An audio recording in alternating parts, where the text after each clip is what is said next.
Hey everybody, it's Nitro for Nitromaniac TV's wrestling channel, and this is Nitro's take, in brief, of Hell in a Cell 2018 that took place in Dallas last night. As I'm recording this on a Monday after September 16th, 2018. This one's in brief just due to the fact that, a lot of the other YouTubers and more established YouTube personalities that cover and review wrestling already have their reviews out for this event. I watched the event a little bit later than most. I watched it on a PVR late last night, early this morning, just finished it. And just due to time constraints, I won't have time to do a full Nitro's take of the event. The big things that I wish to touch on are takeaways from this event that I feel are the most important of it. First of all, we'll start with the main event. That was Roman Reigns versus Braun Strowman for the Universal title. Brock Lesnar getting back involved in the main event title scene. That's another takeaway that I want to take out of this one. It is the quiet time of the year for WWE. The stretch between SummerSlam through Survivor Series onto the Rumble is typically the worst time of the year for storylines, for pay-per-views, etc. This is when we get some of the worst scores. This pay-per-view in total does not get the worst score of the year for me. I'm still keeping that with Backlash just because that event was terrible. I thought it was a very rudimentary run-of-the-mill pay-per-view, so I'm giving it top to bottom a 7 out of 10. I'm not a huge fan of the Hell in a Cell color.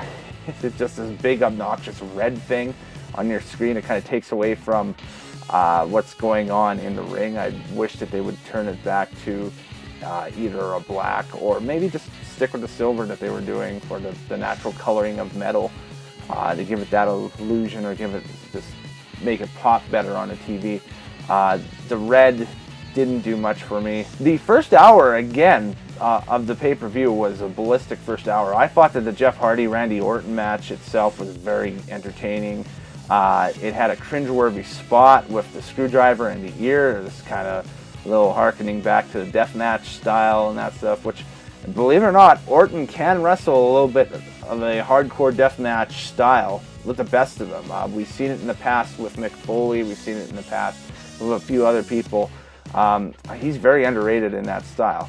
And so it was very cool to see him wrestle in a hardcore environment. It looked like it took 10 years off his career. So, maybe they need to schedule more no disqualification or hardcore style bouts with Orton to get it going. But I thought that one was an incredible matchup just from front to back. It was my favorite of the card. I enjoyed it.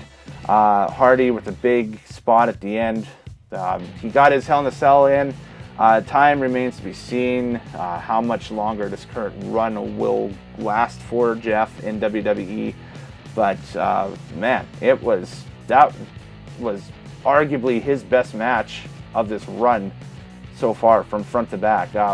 Even better than the matches with Nakamura, and that's saying something. So I would say that, hey, that was definitely, in my opinion, the match of the night off the card.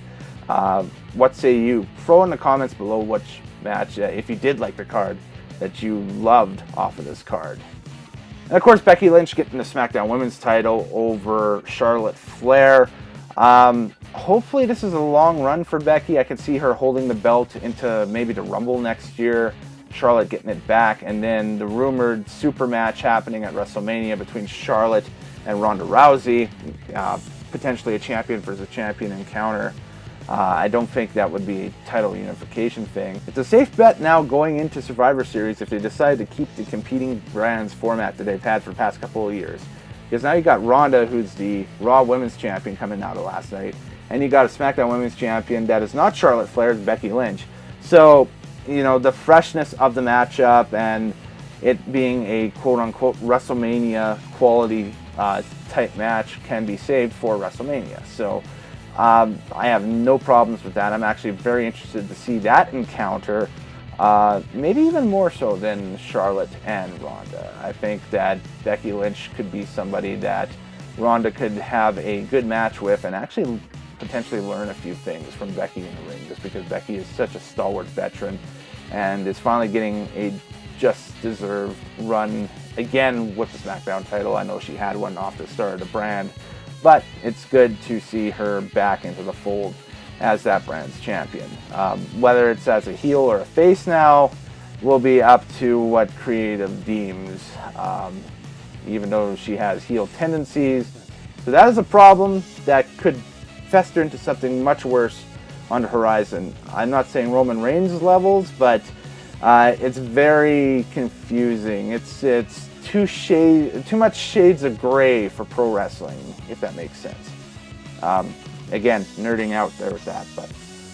And of course, AJ Styles defeated Samoa Joe to retain the WWE title. We're due for a third match between the two of them.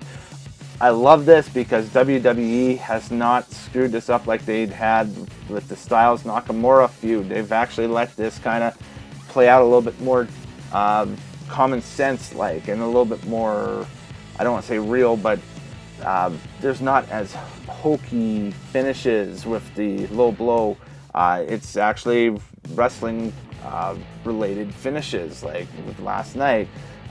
Did Styles tap out in the Coquina Clutch, or did he get the pinfall for free? Who knows? You know, it's open for interpretation. What do you decide? What do you think? So that's a big plus for me going into this fall season for sure. Everything else on the card, pretty much run of the mill.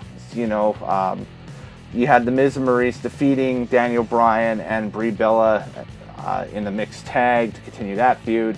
But folks, that's it for Nitro's Take. I'm Kellen Nitro. Later days, happy wrestling watching. Feel free to like, subscribe, share the video around with your friends. Comment, even if you disagree, comment. Just interact, please. And we'll see you again next time, somewhere down the line. We've got a hell of a, and that's no pun, we have a hell of a merch search episode coming up for you later on in the month, so stay tuned for that. I'm editing it right now, and it is one of my favorite videos that I've ever edited on this site or any other. So stay tuned for that. It's going to be great, and it'll be coming up later on this month. All right, folks. See you next time.